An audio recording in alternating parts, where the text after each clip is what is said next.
오늘 우리에게 주시는 거룩한 말씀은 신약성경 바울 서신 갈라디아서 5장 24절로 26절 말씀입니다. 갈라디아서 5장 24절로 26절 말씀을 봉독해 올릴 때에 하나님의 거룩한 음성을 들으시기를 주님의 이름으로 기원합니다. 그리스도 예수의 사람들은 육체와 함께 그 정욕과 탐심을 십자가에 못 박았느니라. 만일 우리가 성령으로 살면 또한 성령으로 행할지니 헛된 영광을 구하여 서로 노엽게 하거나 서로 투기하지 말지니라. 이는 하나님의 말씀입니다. 아멘, 아멘, 아멘.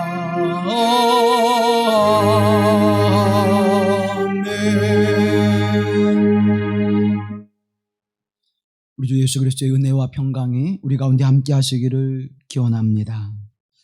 영국의 신학자인 톰 라이트라고 하는 분이 그리스도인의 미덕이라고 하는 책을 썼습니다. 이 원제는 After You Believe라고 하는 원제를 가지고 있는데 우리말로 번역해 보면 당신은 믿음 위에 무엇을 할 것입니까? 어떻게 살 것입니까? 믿음 위에 어떻게 행하셨습니까? 이런 정도로 번역이 될 것입니다. 여러분에게 누군가가 구원의 은혜를 입은 이후에 믿음을 가진 후에 어떻게 살아오셨고 어떻게 살고 계십니까? 라고 묻는다면 여러분은 어떻게 대답하시겠습니까? 나는 믿음 위에 예수 그리스도를 따라 그 거룩한 진리와 생명의 길을 걷기 위해서 땀을 흘리며 눈물을 흘리며 힘써 이 길을 걸어왔습니다. 나는 그리스도인으로 예수님의 제자로 나는 하나님의 사람으로 그 삶을 온전히 살아가고자 성령의 도우심과 인도하심을 구하며 매 순간순간마다 하나님의 음성을 듣고 그 음성에 순종하며 말씀에 복종하여 이 삶을 살아왔습니다. 어제 넘어졌다면 나는 오늘 다시 일어나서 그 길을 걸어갈 것이고 오늘 이 길이 막혀 있다면 나는 다시 내일 이 길을 뚫고 나갈 것입니다. 내 앞에 서신 예수 그리스도, 나에게 사랑과 생명을 주신 하나님의 거룩하신 은총을 향해 나는 쉼없이 달려갈 것입니다. 이 믿음의 고백이 우리의 고백이 되어야 하지 않을까요? 그런데 오늘 우리는 어떠한 삶의 모습을 살아가고 있습니까? 그저 우리는 우리의 삶의 여정 속에서 늘 습관적으로 그렇게 하듯 우리는 기도의 습관을 또 말씀을 읽는 습관을 또 하나님 앞에 예배하는 습관을 그저 종교인이 행하는 그런 의식과 같이 행하고 있지는 않습니까?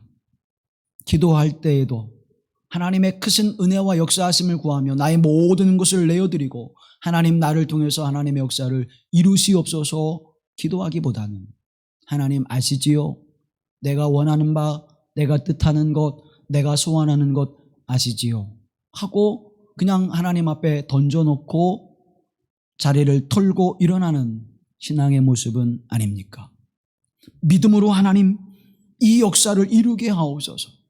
하나님의 생명과 하나님의 복음의 역사가 우리 주 예수 그리스도를 통하여 우리를 구원하신 하나님의 은총이 하나님 내게 있어서 그 은혜를 누리게 하실 뿐만 아니라 나를 통하여 내 가정에 내가 살아가고 있는 삶의 지역에 이 복음의 역사가 일어나게 하옵소서. 우리를 새롭게 하시고 그 새롭게 하신 하나님의 은혜를 통해서 하나님의 나라를 이뤄가게 하옵소서. 그렇게 간절히 기도하며 하나님의 역사를 기다리며 하나님의 성령의 그 충만한 은혜를 소망하며 나를 변화시킨 하나님은 나의 가정을 변화시키고 나의 가정을 변화시킨 하나님은 이 몸된 교회와 이 지역과 사회를 민족을 변화시키는 하나님의 거룩한 역사에 나를 들어 사용하여 주시옵소서. 사랑하는 성도 여러분, 이러한 믿음의 기도가 내 무릎을 꿇고 하나님 앞에 땀과 눈물로 겟세마네 동산에 기도하시는 예수님의 그 기도와 같이 땀방울이 핏방울처럼 떨어지게 하시는 그 간절함의 열망이 우리에게는 얼마나 살아 있습니까? 톰 라이트는 그리스도인의 미덕이라고 하는 책에서 우리에게 이렇게 말해주고 있습니다. 우리가 여기에 있는 이유는 타고난 하나님의 영상을 반영하는 진정한 인간이 되기 위함이고, 그것은 예배를 통해 그리고 넓은 의미의 선교를 통해 이루어진다. 아울러 그것은 예수를 따르는 것을 통해 이룰 수 있다. 성령의 사역으로 인해 우리 안에 성품의 변화가 일어날 때 우리는 사실상 규율을 지키게 될 것이다. 단 밖에서 보고한 의무감 때문이 아니라 우리 속에 형성된 성품으로 인해 그렇게 할 것이다. 그리고 우리는 또한 마음이 이끄는 대로 행하고 진정한 삶을 살게 될 것이다. 단 평생 열심히 훈련받은 그 항공기 조종사와 같이 내면 깊숙이 형성된 변화된 성품이 작동하면 자발적인 결정과 행동으로 열매를 맺는 삶을 살 것이라고 우리에게 말해주고 있습니다.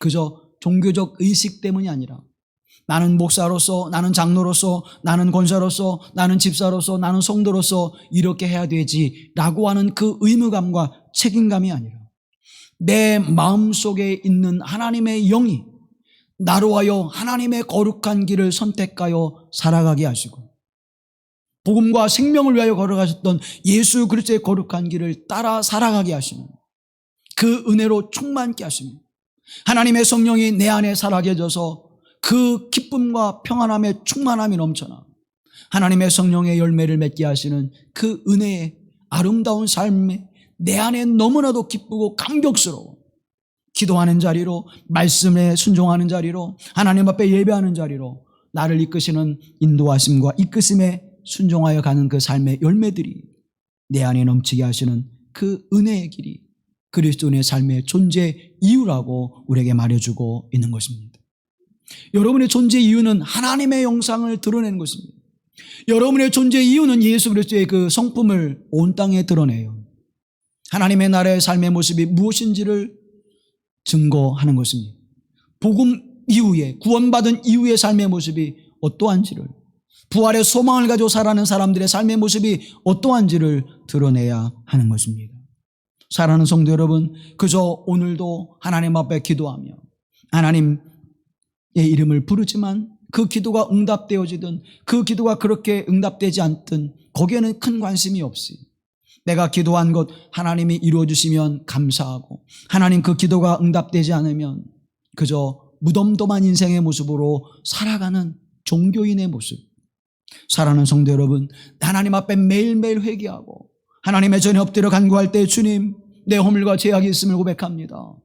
그렇게 고백하면서 또 그 다음에 그렇게 또 회개하고 우리의 회개의 기도가 그렇게 하나님 앞에 드려지고 있지는 않습니까? 회개라고 하는 것은 무엇입니까? 가던 길을 돌아서서 바른 길로 향하는 것입니다. 아, 내가 지금 잘못 가고 있구나.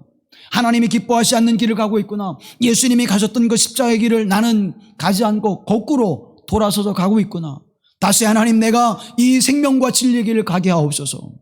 내가 예수님이 가셨던 이 거룩한 길을 가게 하옵소서. 어둠과 죄와 허물의 길을 걷지 않게 하시고 하나님이 기뻐하시는 의와 생명의 길을 걷게 하시고 생명과 평안의 길을 걷게 하시는 하나님의 은혜가 내게 임하게 하옵소서. 돌이켜야 되지요.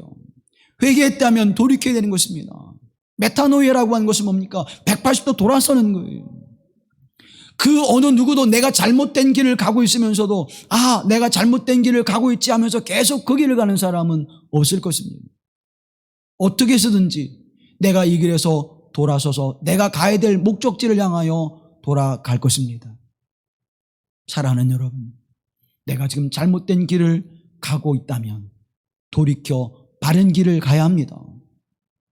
내가 지금 가야 하는 길이 바른 길인지 잘못 가고 있는 길인지를 깨닫지 못했다면 하나님의 성령이 내게 오셔서 나로 그 길을 알게 하시고 주님 내게 빛을 비춰주셔서 빛 대신 예수 그리스도께서 나의 길을 인도하옵소서. 이 어둠의 시대 속에, 이 어둠의 땅에, 이 어둠의 인생 가운데서 하나님 나에게 빛을 비춰주셔서 내가 바른 길을 가게 하시고 온전한 길을 가게 하옵소서. 진리의 빛을 비춰주시고 생명의 빛을 비춰주시고 복음의 빛을 비춰주셔서 복음의 길을 가게 하시고 생명의 길을 가게 하시고 진리의 길을 가게 하옵소서. 그것이 믿음의 삶, 그것이 그리스도 예수를 영접하고 나는 그리스도인이 된 그 삶의 모습으로 살아가는 모습이지 않을까요? 사랑하는 여러분, 다시 한번 여러분에게 묻습니다. 여러분은 믿음 후에 예수님을 그리스도로 고백한 후에 어떤 삶을 살아가고 있습니까? 또 어떤 삶을 살아가야 한다고 생각하고 있습니까? 성경은 우리에게 이렇게 말씀합니다. 고린도전서 2장 11절 말씀에 우리가 세상의 영을 받지 아니하고 오직 하나님에게서 온 영을 받았으니 이는 우리로 하여금 하나님께서 우리에게 은혜로 주신 것들을 알게 하려 하심이라. 하나님께서 우리에게 은혜로 주신 것들을 알게 하시기 위해서 하나님의 영이 오셨고 하나님의 영의 은혜를 입은 자들은 세상의 눈으로 세상을 바라보는 것이 아니라 이제는 하나님의 영으로 세상을 바라보면서 하나님이 어떻게 역사하시는지, 하나님이 어떻게 이 시대를 이끌어 가시는지, 하나님이 어떻게 경륜을 가지고 이 시대와 역사 속에 나의 삶 속에 개입하고 계신지를 깨닫게 하신다고 하는 사실입니다. 그 삶의 모습을 통하여 우리에게 열매를 맺게 하시는데 그 열매는 성령의 열매예요. 그 열매는 복음의 열매예요. 그 열매는 하나님 우리 주 예수 그리스도를 통하여 주신 그 아름다운 삶의 열매를 맺게 하신다고 성경은 우리에게 증언해 주고 있는 것입니다. 예수님을 그리스도로 고백하는 사람, 내가 예수님을 주 예수 그리스도라고 고백한다면 그 고백은 내가 아니라 세상에 주는 안목이 아니라 세상에 주는 지식이 아니라 하나님의 성령께서 내 안에 임하여 주셔서 그 하나님의 성령이 나로 하여금 예수님을 그리스도로 고백하게 하시고 그분을 따라 믿음으로 살아가게 하신 은혜를 우리에게 내려주신 줄로 믿습니다. 세상의 어떤 욕망과 욕심을 따라 그 기도를 드리는 것이 아니라 하나님의 성령이 내 안에 계셔서 나로 말미암아 기도하게 하시는 은혜를 입게 하신 줄로 믿습니다. 그것이 하나님의 은혜 안에서 무엇이 어떠한 것인지 어떠한 것이 하나님의 것인지를 알게 하시고 그 은혜의 충만함을 누리게 하시리라고 말씀해주고 있는 것입니다. 로마서 6장 이하의 말씀을 보면 너희는 죄가 너희 죽을 몸을 지배하지 못하게 하여 몸의 사욕에 순종하지 말고 또한 너희 지체를 불의의 무기로 죄에게 내주지 말고 오직 너희 자신을 죽은 자 가운데서 다시 살아난 자같이 하나님께 드리며 너희 지체를 의의 무기로 하나님께 드리라. 죄가 너희를 주장하지 못하리니 이는 너희가 법 아래 있지 아니하고 은혜 아래 있음이라. 이제는 우리가 세상 법에 이끌려 죄의 법에 이끌려 죽음의 법에 이끌려 살아가는 자가 되지 않게 하시고 하나님의 사람 믿음의 사람이 되게 하시고 성령의 사람이 되게 하시고 그리스도 예수 안의 사람이 되게 하셔서 은혜 안에 살아가게 하시는 은총을 우리에게 베풀어 주셨다고 말씀해주고 있는 것입니다. 죄의 세력이 주장하지 못하는 것입니다. 어둠의 세력이 주장하지 못하는 것입니다. 악의 세력이 주장하지 못하는 것입니다. 오직 그리스도 예수의 은혜를 따라 성령의 역사하심을 따라 믿음으로 살아가며 그 은혜의 충만함을 누리는 자가 되었음을 성경은 우리에게 말씀해주고 있는 것입니다. 왜 하나님의 영이 우리에게 임하셨습니까? 왜 보혜사 성령을 주님께서 우리에게 보내주셨습니까? 하나님의 영을 통하여 하나님의 은혜가 무엇인지 또 예수 그리스도를 통하여 우리에게 준 그 생명을 누리며 살아갈 수 있도록 하나님께서 우리에게 은총을 베풀어 주셨다고 하는 사실입니다. 이 거룩하신 하나님의 은혜를 입은 자들에게 나타나는 그 열매의 모습은 성경을 이렇게 증언해 주고 있습니다. 그리스도 예수의 사람들은 육체와 함께 그 정욕과 탐심을 십자가에 못 박았느니라고 말씀하고 있습니다. 이제는 육체를 따라 죄를 범하는 자가 아니라 육체를 십자가에 못 박아 죽게 했고 이제는 다시 그리스도 예수 안에서 살아나 하나님의 영광과 영화로운 삶을 살아가게 하시는 복되신 은혜의 삶을 우리에게 허락해 주셨다고 하는 사실입니다. 육체는 부패성을 대변합니다. 다시 말하면 육을 따라 살아가는 자는 부패하여 죽은 자의 삶을 살아가는 것입니다. 육체는 그래서 모든 악의 근원이 되어짐을 성경은 우리에게 증언해 주고 있습니다. 갈라디아서 5장 17절 말씀에 육체의 소욕은 성령을 거스르고 성령은 육체를 거스르나니 이 둘이 서로 대적함으로 너희가 원하는 것을 하지 못하게 하려 함이라고 말씀해 주고 있습니다. 육의 사람은 결코 성령의 사람이 될 수 없는 것입니다. 성령의 사람은 결코 육의 삶을 따라 살아갈 수가 없는 것입니다. 그래서 우리의 안에 있는 정욕, 우리 안에는 본질적인 죄의 모습을 십자가에 못 박지 않고는 우리는 본능의 욕구를 따라서 죄와 어둠의 길을 향할 수밖에 없음을 성경은 우리에게 말씀해 주고 있습니다. 그래서 늘 우리 안에 갈등하게 만드는, 늘 우리가 결단하게 만드는 것입니다. 그 갈등할 때 무엇을 선택할 것이냐라고 하는 것은 하나님의 영에 이끌리는 사람은 하나님의 영의 선택을 따라 살아갈 것이고 육체의 영을 따라 살아가는 사람은 육체의 소욕을 따라 어둠의 것을 선택하게 될 것입니다. 사랑하는 성도 여러분, 내가 지금 갈등하고 있다면, 내가 어떤 곳에 고민하는 문제를 가지고 있다면 무엇을 선택하는지를 가만히 살펴보십시오. 그리고 나를 성찰해 보십시오. 내가 하나님의 영을 따라, 성령의 인도하심을 따라 선택하고 살아가고 있는지, 내가 육체의 소욕을 따라 어둠의 것을 선택하고 살아가고 있는지를 기억하십시오. 요한일서 2장 16절 말씀에 이는 세상에 있는 모든 것이 육신의 정욕과 안목의 정욕과 이생의 자랑이니 다 아버지께로부터 온 것이 아니요 세상으로부터 온 것이라고 말씀해 주고 있습니다. 육체의 소욕을 따라, 정욕을 따라 살아가는 그 모든 삶의 모습은 하나님으로부터 온 것이 하나도 없다고 말씀해 주고 있는 것입니다.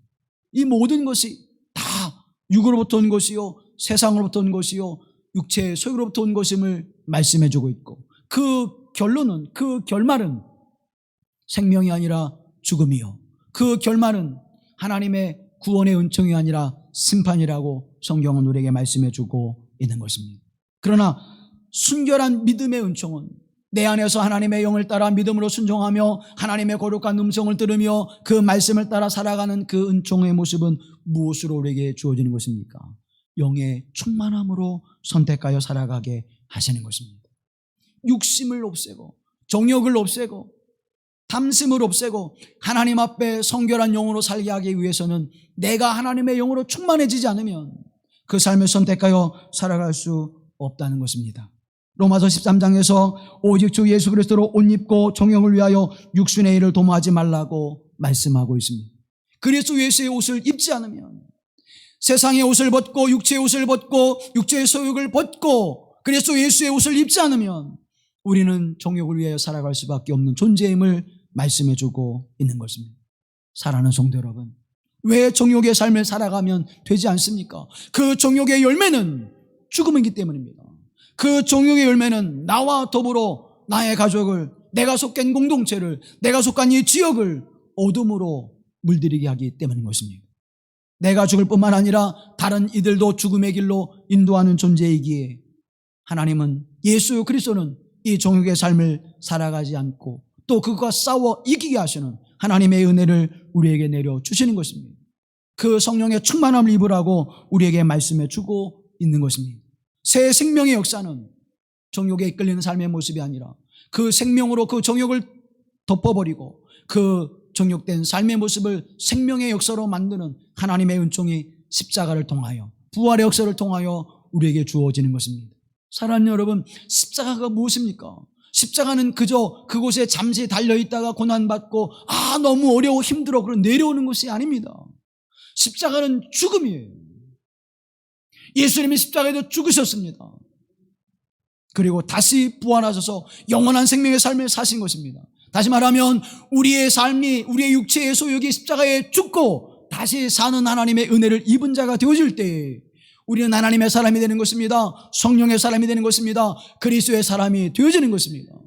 그때 우리는 하나님의 영을 따라 영의 열매를 맺게 되어지고, 어떠한 삶의 어려움과 고난과 역경과 슬픔이 우리에게 다가올지라도 그것을 딛고 일어나 하나님의 영광의 은총 가운데 기쁨으로 살아가게 하시는 참된 평안함이 우리에게 충만하게 되어지는 것입니다. 이것이 정욕을 따라 살아지 않는 삶의 모습임을 성경은 우리에게 증언해 주고 있고, 그 믿음으로 살았던 사람들이 우리에게 이것이 정욕을 살아가는 삶의 모습의 열매이고 이것이 하나님 앞에 성령을 따라 살아가는 삶의 모습인 것을 분명하게 증언해 주고 있지 않습니까? 사랑하는 여러분, 아직도 내 육체의 소욕을 따라 정욕에 사로잡혀 있다면 하나님의 성령이요 내 안에 오셔서 나로 충만케 하시고, 이제는 하나님의 영을 따라 하나님이 우리 안에 살아계시고 예수 그리스도가 내 안에 살아계시고 하나님의 성령이 내 안에 계셔서 나로 하나님의 사람이 되게 하옵소서. 온전한 믿음의 사람이 되게 하옵소서. 흠과 점이 없는 자가 되어 이 거룩함이 보존되어지는 삶을 살아가게 하옵소서. 간구하고 소망하는 여러분 되기를 주님의 이름으로 권면합니다. 두 번째의 모습은 탐심이 우리를 주장하지 못하게 하라고 말씀하고 있는 것입니다. 십자가의 정욕과 함께 탐심을 못 박아버리라 라고 우리에게 말씀해 주고 있습니다. 사랑하는 성도 여러분, 정욕과 탐욕은 짝을 이루어 우리를 향하여서 어둠의 역사를 만들게 하는 단짝임을 기억하십시오. 7세기 정교회의 타고난 영성가였던 요한 클리마쿠스라고 하는 분이 있습니다. 서방 종교에는 존 버넌의 철로 역정이 성경 다음으로 우리를 거룩한 삶으로 이끄는 귀한 양서가 되었다면, 동방 종교에 있어서는 이 요한 크리마클루스라고 하는 분의 거룩한 등정의 사다리라고 하는 책이 우리를 거룩한 하나님의 백성으로 살게 하시는 길잡이가 되었습니다. 그분은 이 책에서 우리가 가지고 있는 탐심이라고 하는 것을 무엇으로 표현하냐면 그것을 식탐이라고 하는 것과 연관시켜서 우리에게 이야기해 주고 있습니다. 식탐은 정욕의 괴수다, 그렇게 이야기합니다. 식탐을 절제하지 못하는 사람은 정욕에 이끌리게 되어지고 그 탐심에 이끌려 종노릇하게 되어진다는 것이죠. 그는 이렇게 이야기합니다. 배를 쫓아 살면서 간음의 정신을 제어하는 사람은 기름으로 불을 끄려는 사람과 같다라고 이야기합니다. 또 그는 계속해서 말합니다. 먹는 양을 겸손히 줄이면 정욕도 그만큼 줄어들 것이다.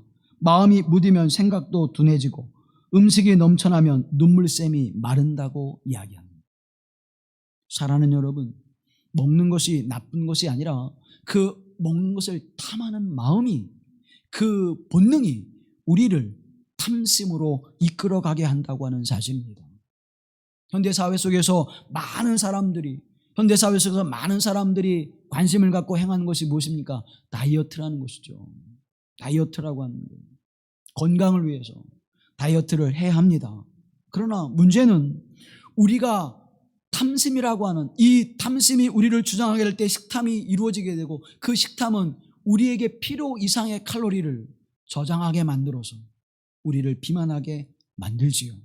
그 결과는 우리의 건강을 해치게 되어지고, 우리는 생명을 살리고자 먹는 음식이 우리를 죽이는 음식으로 변화되는 모습을 우리는 보게 되어집니다. 여러분, 다이어트라고 하는 것을 통해서 우리는 얼마나 많은 손실을 가져오고 있습니까? 미국이라고 한 나라에서 다이어트하는 비용이 200억 달러래요. 200억 달러라고 하는 그 비용을 전 세계의 가난한 나라들, 식량이 없어서 먹지 못하는 사람들을 영양실조에 걸리지 않도록 다 제공하고도 남는 액수가 200억 달러라는 것입니다. 미국이라고 한 나라에서 너무나 많이 먹어서 그것을 빼기 위해서 드리는 비용이 전 세계에 굶주린 사람들을 다 배불리 먹고도 남게 하는 양이 된다고 하는 이 아이러니 속에 우리는 살아가고 있습니다. 우리도 마찬가지죠. 우리도 그 비용을 얼마나 많이 들이고 있습니까? 얼마나 많은 애씀과 수고가 우리에게 있습니까? 사랑하는 성도 여러분, 그러나 우리는 육적인 다이어트보다 영적인 다이어트에 관심을 해야 할 줄로 믿습니다. 우리는 얼마나 하나님 앞에 영적 다이어트를 하고 있습니까? 거울로 비친 내 모습, 오늘도 여러분 거울을 바라보면서 예배를 드리러 나올 때에 어떤 모습에 가서 야, 참 예쁘다, 참 잘생겼다, 야, 이 말하면 참 건장하지, 겉으로는 어때요? 건강한 모습으로 보여지죠. 부족한 건 채우면 되니까, 그리고 채우면 되는데, 그런데 여러분 영의 모습을 어떻게 보고 오셨습니까? 여러분의 모습은 지금 영적인 모습은 어떻습니까? 우리의 영적인 모습은 고지혈, 고혈압, 당뇨 모든 걸 가지고 지금 이제는 더 이상 회복될 수 없는 그러한 모습으로 병들어가고 있지는 않습니까? 육체는 다이어트에서 날씬해졌지만 우리의 영은 온갖 탐욕과 정욕과 욕심으로 말미암아 비대한 모습으로 하나님의 일을 하려 할 때 일어날 수가 없어요. 잠시도 걸어갈 수가 없어요. 땀 흘린 일에 함께할 수 없어요. 우리 그렇게 살아가고 있지는 않습니까? 골로새서 3장 5절 말씀에 그러므로 땅에 있는 지체를 죽이라 곧 음란과 부정과 사욕과 악한 정욕과 탐심이니 탐심은 우상 숭배니라. 사랑하는 성도 여러분, 우리 가운데 주어지는 모든 육체의 소욕을 탐하는 모든 것이 우상 숭배라고 말씀하고 있는 것입니다. 탐하는 마음이 우상 숭배랍니다. 먹는 것을 탐하는 것, 소유하는 것을 탐하는 것, 우리의 생각 속에 탐하는 모든 것들이 우상 숭배라고 성경은 말씀해주고 있습니다. 그러면 우리는 얼마나 많은 시간 동안 지난 한 주를 살아오면서 하나님을 사랑하며 하나님을 섬기며 예수 그리스도를 따라가는 삶에 힘쓰고 애쓰는 일보다는 우리는 탐욕과 욕망에 사로잡혀 우상 숭배하는 일에 얼마나 많은 시간들을 낭비하고 우리의 에너지를 낭비하고 살아왔습니까? 우리의 영혼은 비대해져서 이제는 더 이상 숨조차 가쁜 숨을 내쉬며 살아가고 있지는 않습니까? 여러분의 영혼에 다이어트가 필요합니다. 여러분의 영혼을 단순하게 하나님의 거룩한 은혜 안에 살아가는 삶의 모습이 필요한 것입니다. 출애굽기 20장에서 너희 이웃의 집을 탐내지 말라. 내 이웃의 아내나 그의 남종이나 그의 여종이나 그의 소나 그의 낙이나 무릇 내 이웃의 소유를 탐내지 말라고 말씀하고 있습니다. 모든 것들을 우리는 이제 내게 주어지는 그 은총을 누리지 못하고 더 많은 것들을 심지어 신앙에 있어서도 우리는 그런 탐욕의 마음을 갖지요. 하나님의 영광을 위하여 하나님의 사역을 위해서 하나님 내가 이런 재능이 필요합니다. 아니 지금 내가 가진 이 재능을 더 발전시켜서 하나님의 영광을 위하여 하나님의 교회 공동체의 사역을 위해서 하나님 쓰여지게 하옵소서라고 기도하기보다는 저분이 가진 것이 좋아 보이고 저분이 가진 은사가 더 귀해 보이고 그래서 하나님 나도 저것 주세요. 나도 저것 주세요. 하나님 우리가 그렇게 기도하고 있지는 않습니까? 100명 모이는 교회보다는 1000명 모이는 교회, 1000명 모이는 교회보다는 10,000명 모이는 교회의 교인이 되어지고 그 목사가 되어지는 것이 자신의 욕망 속에서 소유욕 속에서 나와지는 삶의 근거가 아닙니까? 하나님의 사역을 이루기 위해서 하나님 내가 더 낮아지고 겸손해져서 하나님이 내 안에서 하나님의 영광을 나타나게 하실 때 능치 못하심이 없음을 내가 믿습니다. 하나님 내 작은 모습 연약한 모습이지만 주를 위해서 내 생명을 내어놓사오니 주님 들어 사용해 주시옵소서. 하나님의 손에 들림 받을 때에 그 마른 지팡이가 애굽의 파라오를 무릎 꿇게 하고 홍해를 가르게 하며 바위에서 물을 솟게 하셨듯이 하나님 나를 통하여 그 놀라운 역사를 이루게 하옵소서. 그렇게 나를 내어드리지 못하고는 하나님이 주신 바 그 은혜를 누리지 못하고는 우리는 무엇을 바라봅니까? 하나님 저 사람이 가진 능력을 내게 주세요. 하나님 저 사람이 가진 재능을 내게 주세요. 저 목사가 가진, 저 권사가 가진, 저 장로가 가진 하나님 그것을 내게 주시면 나도 그렇게 할 수 있는데 소유욕 속에 살아가고 있지 않습니까? 그게 탐욕이라는 거예요. 그것을 우상숭배라고 말하고 우상숭배하는 자들은 하나님이 결단코 그대로 놓아두시지 않는다고 말씀해주고 있는 것입니다. 사랑하는 여러분, 다윗이라고 하는 사람을 우리가 알 수 있습니다. 이 다윗이라고 하는 사람이 우리아의 아내 밧세바를 범하지요. 그런데 그 일을 깨닫지 못합니다. 하나님의 사람 나단 선지자가 그에게 찾아가서 이야기합니다. 한 마리의 작은 새끼 양을 가지고 있는 사람이 있었습니다. 가족과 같이 자녀와 같이 애지중지하며 함께 살아가고 있었는데 부자가 찾아와서 그 양을 손님을 대접하기 위해 잡았다면 왕은 어떻게 하겠습니까? 다윗은 분노하면서 그 사람을 당장 죽여야 된다. 심판해버려야 된다.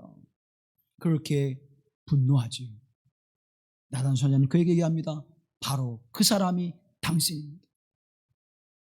사랑하는 여러분, 무엇입니까? 이웃의 아내를 탐하는 탐심. 다윗의 탐심이 밧세바를 범했을 뿐만 아니라 그의 사랑하는 남편 우리아를, 사랑하는 충성된 장수를 죽음으로 이끌게 하는 엄청난 결과를 가져온 것을 우리는 기억해야 할 것입니다. 무엇이었습니까? 탐심이었습니다. 이웃의 아내를 탐하지 말라.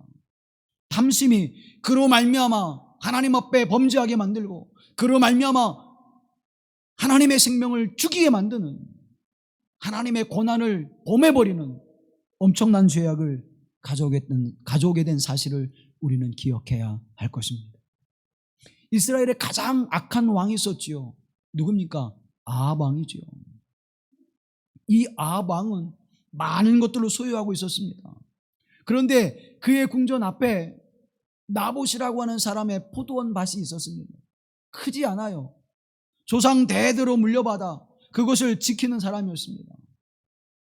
그것을 갖고자 하는 마음이, 욕심이, 소유욕이 생깁니다. 전전긍긍합니다. 그것을 바라보고 있던 그의 아내 이사벨이, 아니 당신은 왕이지 않습니까? 왕으로서 행하지 못할 일이 무엇이 있습니까? 그것을 소유하지 못해서 그렇게 절절매고 있습니까? 내가 그것을 소유하도록 하겠습니다. 나봇이 조상 대대로 물려받은 그 작은 포도원 맛을 얻기 위하여 그의 신하들에게 음모를 펼치고 헛된 소문을 펼쳐서 결국 나봇은 돌에 맞아 죽임을 당하게 되죠. 그리고는 그 나봇의 밭을 가지게 됩니다. 사랑하는 여러분, 인간의 탐심은 소유가 있어서가 아니라 소유와는 관계없이 그 마음 가운데는 죄의 쓴뿌리로, 인간의 본질적인 죄의 모습으로 그 열매들을 맺게 한다고 하는 사실입니다. 많은 것들 우리 가지고 있잖아요. 많은 것도 우리 지금 누리고 있잖아요. 그런데 그 누리는 것을 우리는 소유욕으로 바라보니까 그것을 누리는 기쁨을 우리가 누리지 못하는 것입니다. 더 많은 것을 얻어야 되고 더 많은 것을 가져야 되고 더 좋은 것을 소유해야만 우리가 만족하는 삶의 모습을 살아간다면 우리가 죽을 때까지 우리는 소유에 대한 누림과 만족이 없을 것입니다. 그러나 하나님은 우리에게 누리라고 말씀합니다. 사랑하는 성도 여러분, 내게 주어진 것을 만족하며 누림으로 기쁨과 평안이 여러분의 영혼 가운데 깃들기를, 여러분의 삶 가운데 깃들기를 주님의 이름으로 기원합니다. 만나를 주실 때 우리에게 말씀해 주셨잖아요. 왜 하나님께서 일주일치를 한 달의 양식을 한꺼번에 주시지 않고 매일매일 그 만나를 주셨습니까? 매일매일 거두어갑니다. 그런데 남은 것은 다 썩어버리게 벌레가 먹게 합니다. 왜 그렇게 하셨을까요? 소유에 대한 개념을 다시 세우고자 했던 것입니다. 소유한다고 해서 누릴 수 있는 것이 아니고 소유한다고 해서 다 우리에게 유익이 되는 것이 아님을 가르쳐주고 있는 것입니다. 많이 거둔 자나 적게 거둔 자나 다 뭐예요? 다 그것을 풍족하게 누리는 하나님의 은총, 그것이 공평하신 하나님의 은혜임을 우리에게 말씀해 주고 있는 것입니다. 그럼 우리는 정욕과 탐심을 십자가에 못 박는 삶의 모습을 통하여 이 하나님의 은혜를 누려야 하는 것입니다. 참된 생명의 평안을 누리를 원하십니까? 공평하신 하나님이라고 고백하길 원하십니까? 이 주어진 하나님의 은총을 누리십시오. 이 은혜를 누리십시오. 그러면 그곳에서 공평하신 하나님을 찬송하게 될 것입니다. 은혜로우신 하나님을 찬양하게 될 것입니다. 내 마음과 영혼 가운데 주신 하나님의 은총을 찬양하며 하나님께 영광을 돌리게 되어질 것입니다. 디도서에서 장로들에게 권면합니다. 더러운 이득을 탐하지 말라. 디모데전서에서 집사들에게 권면합니다. 더러운 일을 탐하지 말라. 더러운 이득을 탐하지 말라. 사랑하는 여러분, 탐심은 세상에 주는 것입니다. 탐심은 하나님보다 세상을 더욱 추구하는 것입니다. 탐심은 하나님보다 그것을 앞세우는 것입니다. 내 욕망을 앞세우고 내 소유를 앞세우고 내 뜻을 앞세우고 내 영광을 앞세우는 모든 것이 탐심이라고 성경은 우리에게 말씀해주고 있는 것입니다. 이제는 하나님의 사람, 거룩한 믿음의 사람, 성령의 사람이 되어서 정욕과 탐심을 십자가에 못 박아 이제는 내가 그리스도 예수 안에서 다시 남으로 말미암아 하나님의 주시는 은혜를 영원히 누리는 생명과 평안의 기쁨이 충만한 하나님의 은혜의 삶을 살아가는 여러분 되어지기를 주님의 이름으로 기원합니다. 그 은혜를 누려야 돼요. 하나님, 내가 이 은혜를 누리고 있습니다. 하나님 감사합니다. 내가 이 하나님의 사랑을 누리고 있습니다. 하나님, 내가 무엇이간데 있도록 사랑해 주시니 이 사랑의 은혜 감사합니다. 하나님 앞에 여러분 얼마나 많은 감사의 기도를 드립니까? 내가 이 은혜를 누리고 있습니다. 내가 지금 이러한 삶의 여정 속에서 이런 평안을 누리고 있습니다. 이 곤고한 삶 속에서, 이 슬픔의 삶 속에서, 이 어려움의 삶 속에서, 이 고난의 삶 속에서 하나님 내게 기쁨을 주시고 평안을 주시고 하나님 내게 참된 은혜를 허락하심이 감사합니다. 찬양을 드리는 사랑하는 성도 여러분, 그 사람이 그리스도의 사람입니다. 그 사람이 예수의 사람입니다. 그 사람이 하나님의 사람입니다. 그 사람이 복음의 사람이요 성령의 사람이요 믿음의 사람인 것입니다. 그 거룩한 하나님의 은혜의 삶을 살아갈 때에 성령이 우리 안에 살고 계시고 성령이 우리 안에서 역사하신 바 되는 그 삶의 은총을 우리가 누린다는 거예요. 정욕과 탐심을 제해버리니까 하나님의 성령이 내 안에 살아계심을, 하나님의 성령이 나로 어떤 열매를 맺게 하심을 이제는 바라보는 은혜를 우리가 누리고 그 은혜 안에 살아가는 자가 되게 하심을 성경은 오늘 우리에게 증언해주고 있습니다. 25절 말씀 다 같이 보시죠. 만일 우리가 성령으로 살면 또한 성령으로 행할지니. 아멘. 성령이 우리 안에 살아계시고 성령으로 행하는 그 열매를 우리가 맺게 하신 그 은혜를 우리가 입은 자임을 잊지 마십시오. 표준 세번역은 이렇게 번역합니다. 우리가 성령으로 삶을 얻었으니 우리는 성령이 인도해 주심을 따라 살아갑시다. 공동번역은 이렇게 번역해요. 성령께서 우리에게 생명을 주셨으니 우리는 성령의 지도를 따라서 살아가야 합니다. 하나님의 성령이 내 안에 임하셨다고 하는 것은 내가 새 생명을 살았다는 거예요. 십자가에 내가 죽고 죄와 허물과 악함으로 죽고 내 안에 이제는 새 생명이 되어서 하나님의 은총 안에 살아가는 삶이 되었음을 우리에게 말씀해 주고 있는 것입니다. 하나님의 성령이 우리 안에 살아계시고 하나님의 성령의 행하심을 따라 우리가 살아갈 때 어떤 열매를 맺는다고 성경은 말씀하고 있습니까? 오늘 본문 앞에서 뭐라고 말씀합니까? 성령의 열매는 사랑이라. 사랑의 열매를 맺어요. 사랑으로 허다한 죄를 덮는 것입니다. 사랑으로 모든 이들을 끌어안고 그 아픔을 넘어서서 하나님의 영광과 은혜와 기쁨을 누리게 하시는 것입니다. 사랑하는 성도 여러분, 누군가가 우리를 대적해 오고 있습니까? 누군가가 우리를 힘들게 하고 있습니까? 누군가의 그 행위가 눈에 거슬리고 있습니까? 그렇다면 여러분의 사랑으로 그것을 녹여내십시오. 아버지는 할 수 없습니다.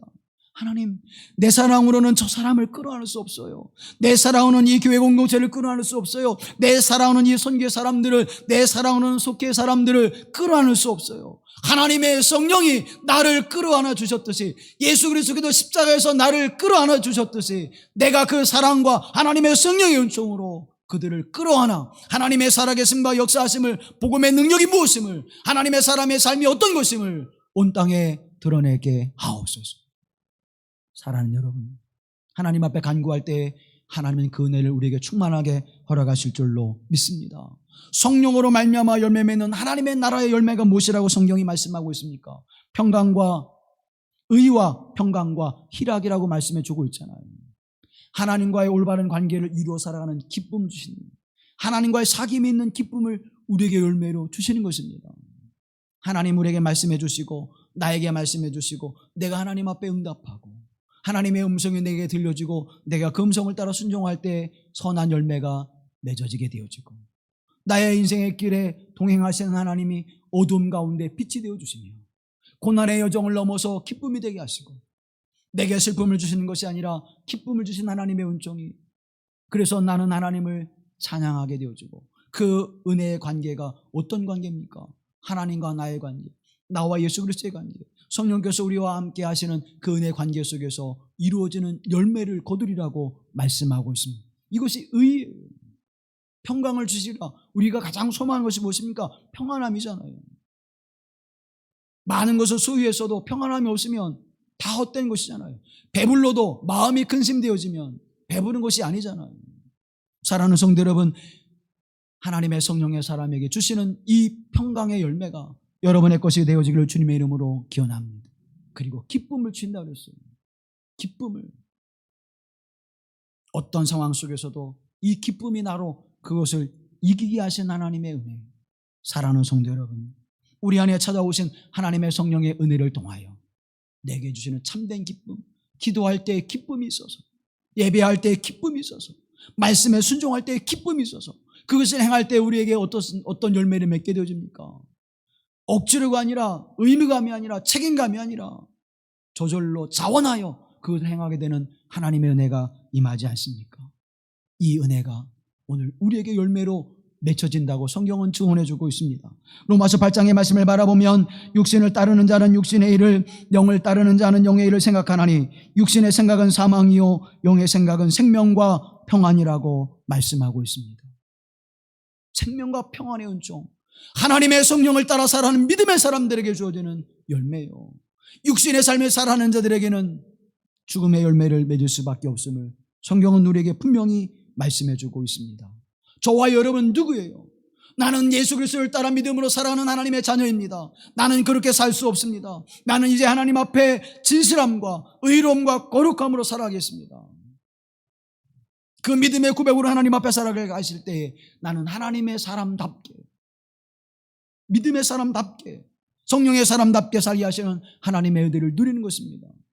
목사이기 전에, 장로이기 전에, 권사이기 전에, 집사이기 전에, 성도이기 전에 저와 여러분은 그리스도인 되었음을 기억하십시오. 나는 하나님의 사람답게, 예수 그리스도와 함께 상속받을 유업을 받을 자로, 기업을 이을 자로 세우시는 하나님의 그 은총 앞에 살아가는 자가 되어야 할 줄로 믿습니다. 마르쿠스 아울레우스라고 하는 황제가 로마를 통치할 때입니다. 2세기경 많은 기독교의 박해와 핍박이 극에 달한 시대였습니다. 비엔나에 상투스라고 하는 집사님이 계셨는데, 이 집사님이 믿음을 지키다가 이제 잡혀오게 됩니다. 많은 고문을 받고 죽음의 위협을 받고 회유를 당하고 재판관으로 억울한 재판을, 일방적인 재판을 받습니다. 부당한 위협을 받습니다. 그러면서 그분은 재판관이 물어보고 신문관이 물어보면 그는 이렇게 대답합니다. 나는 그리스도인입니다. 나는 그리스도인입니다. 무엇을 물어도 나는 그리스도인입니다. 나는 그리스도인입니다. 너 출신이 어디야? 너 국적이 어디야? 너 어디 지역에서 무엇을 했어? 무엇을 물어보든 나는 그리스도인입니다. 나는 그리스도인입니다. 똑같은 대답을 했다고 합니다. 교회 고대 역사가인 유세비우스의 유대 전장사라고 하는 책에 그것을 이렇게 기록합니다. 자신을 고발하는 자들에게 자신의 이름도, 자신의 국적이나 자신의 살던 도시도, 자신이 자유인인지 노예인지도 대답하지 않고 모든 질문에 로마어로 나는 그리스도인이다 확고하고 짧은 대답을 했습니다. 그들은 상투스가 처음부터 고백했던 짧은 신앙 고백을 제외하고는 어떠한 말도 듣지 못했다라고 역사는 기록하고 있습니다. 사랑하는 여러분, 만약 그가 나는 로마의 시민권자입니다라고 이야기했다면 죽음에는 이르지 않고 공개 처형은 당하지 않았을 것입니다. 로마의 시민권은 그만큼 권세가 있고 사회적 신분을 보장해주는, 지위를 보장해주는 큰 혜택이었기 때문입니다. 그러나 이 상투스 집사님은 뭐라고 이야기합니까? 나는 그리스도인입니다. 나는 그리스도인입니다. 사랑하는 성도 여러분, 대한민국이라는 나라에 살아가고 있지만 저와 여러분 누구입니까? 저와 여러분은 그리스도의 사람입니다. 이 대한민국이라는 나라에 살아가고 있지만 저와 여러분은 하나님의 나라의 시민입니다. 이 믿음의 삶을 잊지 마십시오. 어느 곳에 있든지 나는 하나님의 나라의 사람이요, 나는 하나님의 사람이요, 나는 예수 그리스도의 사람이요, 나는 예수 그리스도의 제자임을 잊지 마십시오. 그렇게 말하고 그렇게 행동하고 그렇게 생각하고 그런 삶의 열매를 맺어야 되는 것입니다. 갈라디아서 2장 10절 말씀에 내가 그리스도와 함께 십자가에 못 박혔나니 그런즉 이제는 내가 사는 것이 아니요 오직 내 안에 그리스도께서 사시는 것이라. 이제 내가 육체 가운데 사는 것은 나를 사랑하사 나를 위하여 자기 자신을 버리신 하나님의 아들을 믿는 믿음 안에서 사는 것이라. 예수 그리스도를 믿는 믿음 안에서 살아감으로 말미암아 그 믿음의 열매를 맺는 자가 되었음을 성경은 말씀해 주고 있는 것입니다. 그리스도인의 정체성을 가지라는 것입니다. 나의 정체성은 그리스도인이라고 하는 사실을 잊지 말라는 것입니다. 사랑하는 성도 여러분, 1세기, 2세기, 3세기에 걸치면서 얼마나 많은 박해가 있었습니까? 수많은 영혼들이 믿음이라고 하는 이유 때문에, 예수 그리스도라고 하는 그 이름 때문에 순교를 당하고 화형을 당하고 공개 처형을 당하며 짐승의 밥이 되어 죽음을 당하는 그런 일들이 있지 않습니까? 그런데 그 속에서 어떻게 로마가 기독교를 종교로 인정하고 결국 그 종교를 국교로 인정하게 되는 역사가 나타났습니까? 그리스도인들이 큰 권력이 있어서가 아닙니다. 정치에 나가서 그 일들을 선택하고 그 일들을 이뤄낸 것이 아닙니다. 군사력도 없었습니다. 사회적 정치적 권력도 없었습니다. 오직 예수 그리스도의 그 믿음, 그들이 무엇을 조롱하고 어떠한 삶의 모습으로 그들을 우습게 여겨도 나는 그리스도인이라고 하는 믿음 안에서 예수 그리스도를 따라가는 진실한 믿음과 신앙의 삶의 모습이 로마 제국을 변화시키고 로마 제국을 그리스도화하게 하시는, 복음화하게 하시는 하나님의 놀라운 역사를 이뤄냈다고 하는 사실을 기억하십시오. 사랑하는 여러분, 오늘 하나님의 역사는 바로 그런 역사를 이루시기 위하여 저와 여러분을 부르신 줄로 믿습니다. 아일랜드를 그렇게 변화시켰습니다. 영국을 복음을 든 웨슬리를 통하여 그렇게 변화시켰습니다. 물질 만능주의, 황금 만능주의에 사람을 도태시키고 사람의 존엄을 무시해버리는 미국 사회를 D.L. 무디를 통하여 그렇게 변화시켰습니다. 조나단 에드워드를 통하여 그의 영적 각성을 이루게 하셨고, 그 믿음의 신앙을 이어받은 D.L. 무디를 통하여 미국을 하나님의 백성, 하나님의 나라의 삶의 모습으로 새롭게 하신 역사를 이뤄내셨습니다. 그때 하나님의 은혜를 받고 성령의 은총을 받은 이들이 이 한반도에 와서 복음을 전하여 이 나라가 하나님의 복음의 은총을 통해서 이 땅에서 온 인류에게 복음을 전하는 선두에 서는 나라로 하나님 역사해 주셨습니다. 1909년, 1903년, 1907년에 성령의 대부흥의 역사는 누구를 통하여? 복음 앞에 자신의 삶을 회개하고 돌이키는 선교사를 통하여, 그 하나님의 거룩한 백성들을 통하여 회개하게 하실 때에 낙심하고 절망하며 나라 잃어버린 한숨 속에서 절망하는 민족에게 하나님의 역사를 통해서 독립의 의지를 불태웠고 한민족의 정체성을 다시 세우게 하시는 하나님의 역사를 이루어내셨습니다. 오늘 지금 여기에서 하나님은 저와 여러분이 하나님의 사람, 믿음의 사람, 복음의 사람, 그리스도 예수 사람이 되게 하셔서 이 지역을, 이 민족을 살리게 하시는 하나님의 역사에 그 한 사람으로 사용하시길 원하시는 줄로 믿습니다. 여러분의 가족, 여러분의 가정, 여러분이 속해 있는 그 공동체, 하나님의 성령을 따라 하나님이 역사를 이루십니다. 그런데 이것을 뭐라고 말씀하십니까? 성령을 따라 행하라. 그리하면 육체의 욕심을 이루지 아니하리라. 성령을 따라 행하라. 이것이 뭐라고 말씀하시는 거예요? 이것이 하나님의 은혜라고 말씀합니다. 갈라디아서 6장 말씀에 보면 스스로 속이지 말라. 하나님은 업신여김을 받지 아니하시나니 사람이 무엇으로 심든지 그대로 거두리라. 자기의 육체를 위하여 심는 자는 육체로부터 썩어질 것을 거두고 성령을 위하여 심는 자는 성령으로부터 영생을 거두리라. 사랑하는 여러분, 이 말씀을 두려움으로 받아야 됩니다. 여러분은 지금 무엇을 심고 있습니까? 육체의 생각을 따라 육체의 소욕을 심고 있습니까? 하나님의 성령을 따라 성령의 역사를 심어 생명의 열매를 거두고 있습니까? 심은 대로 거두리라. 육체의 소욕을 심는 자는 그대로 거두며 성령을 위하여 심는 자는 성령으로부터 영생을 거두리라고 우리에게 말씀해 주고 있는 것입니다. 오늘 저와 여러분은 하나님의 사람, 그리스도 예수를 믿은 이후에, 내가 하나님의 사람이 된 이후에 나는 그리스도 예수의 성품을 닮아가는 자가 되고 있습니다. 나는 그리스도 예수를 심는 자가 되고 있습니다. 나는 복음을 심는 자가 되고 있습니다. 나는 하나님의 말씀을 심는 자가 되고 있습니다. 그래서 우리 안에 성령의 열매를 맺는 자가 되어 헛된 영광을 구하는 자가 되지 않도록 우리의 삶을 이끌어가야 될 줄로 믿습니다. 헛된 영광은 무엇입니까? 이유 없이 뽐내는 거예요. 헛되이 자랑하고 공허한 삶의 모습을 살아가는 것입니다. 자신을 뽐내는 거예요. 세상의 것으로. 사랑하는 성도 여러분, 그러나 그 삶의 모습 속에, 그 외적인 삶의 모습 속에 그 어떤 것도 우리가 죄의 지배 아래에서 벗어나게 하는 능력과 힘은 없다는 것입니다. 지식도, 재능도, 우리가 가지고 있는 능력도, 우리가 가지고 있는 의지와 결단력도, 어떠한 것도 우리를 죄에서 건져낼 것은 없다는 사실을 기억하십시오. 오직 하나님의 성령만이 헛된 영광을 구하지 않고 우리가 진실함과 거룩함으로 하나님 앞에 살아가게 하시는 은혜를 베풀어 주신다고 하는 사실입니다. 두 번째 열매는 무엇입니까? 서로 격동하지 않게 하신다는 거예요. 서로 격동하지 않게 한다는 거예요. 누군가에게 화를 유발하는 그러한 행위를 하지 않는다는 거예요. 누군가의 마음에 상처를 유발하는 일을 하지 않는다는 것입니다. 요즘에 많이 쓰는 용어들이 있죠. 구타 유발자, 그죠? 유발자라는 거. 교통사고 유발자. 우리 그런 얘기를 종종 합니다.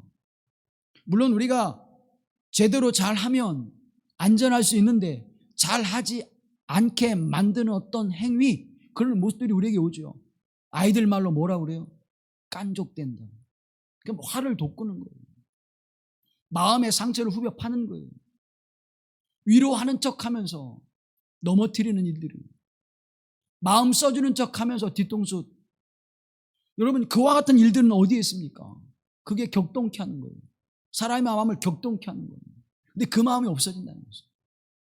사랑하는 성도들, 왜 그것이 이루어집니까? 그런 격동하는 마음이 왜 우리에게 주어집니까? 그 마음이 서로 투기하고 시기하기 때문입니다. 투기하는 마음이 있는 거예요. 우리 마음에 있는 죄의 쓴뿌리가 그것을 향하게 하고 그것이 헛된 영광을 추구하며 그것이 서로 격동케 하는 마음을 갖게 하며 그것이 우리에게 시기와 질투가 되어져서 우리에게 평안을 참된 은총을 누리지 못하는 삶을 살아가게 한다고 하는 사실을 기억하십시오. 그러나 하나님의 성령이 우리 안에 계시면 그 모든 것을 제하여 우리로 성령의 사람이 되게 하시고 그리스도의 사람이 되게 하셔서 참된 생명과 평안의 열매를 맺게 하시는 줄로 믿습니다. 존 버년이 쓴 철로의 역정에 보면 허영의 시장이라고 하는 곳이 있습니다. 온갖 보석과 탐욕, 거짓, 미움, 시기, 조롱, 온갖 것들이 있는 시장이에요. 근데 사람들이 다 그것에 미혹되어서 살아갑니다. 믿음과 크리스찬과 믿음이 그것을 지나갑니다.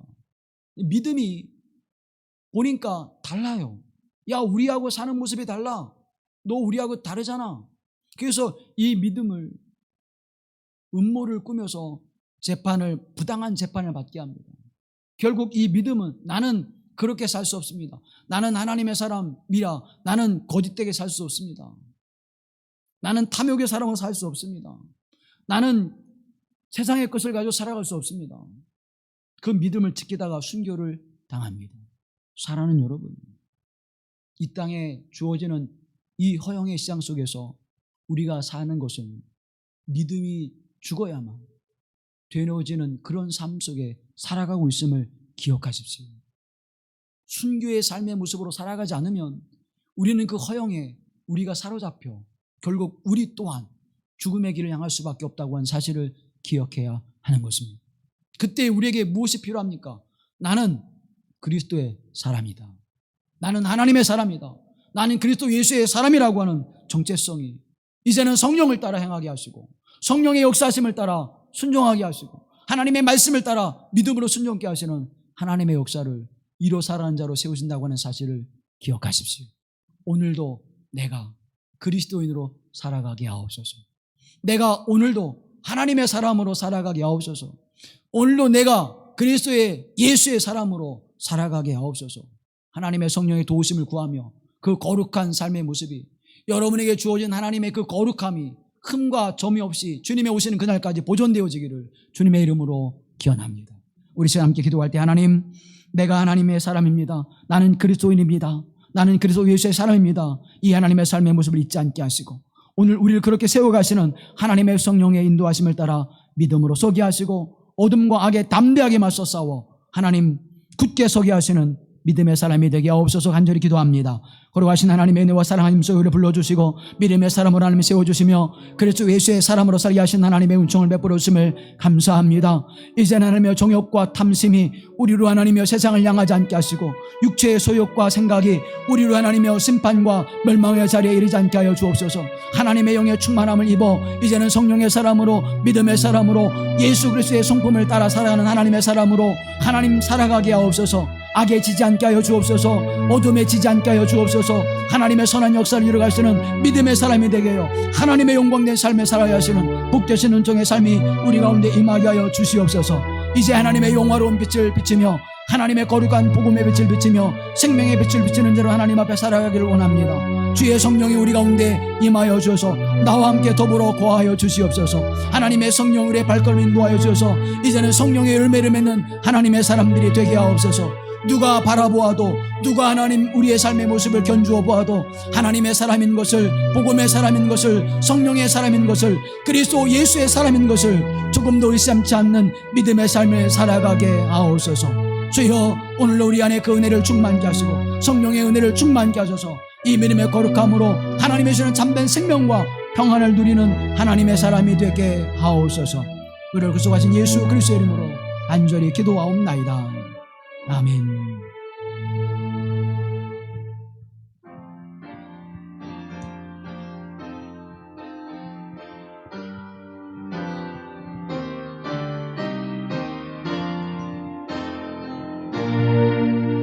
나같이 일어나 용감히 싸워라. 저망이 물리신 옛 성도들 같이 그 어떤 고난 당해도 주 영광 드러내리라. 다 같이 일어나. 다 같이 일어나 용감히 싸워라. 저 많이 물리신 옛 성도들 같이 그 어떤 고난 당해도 주 영광 드러내리. 힘차게 나가자. 큰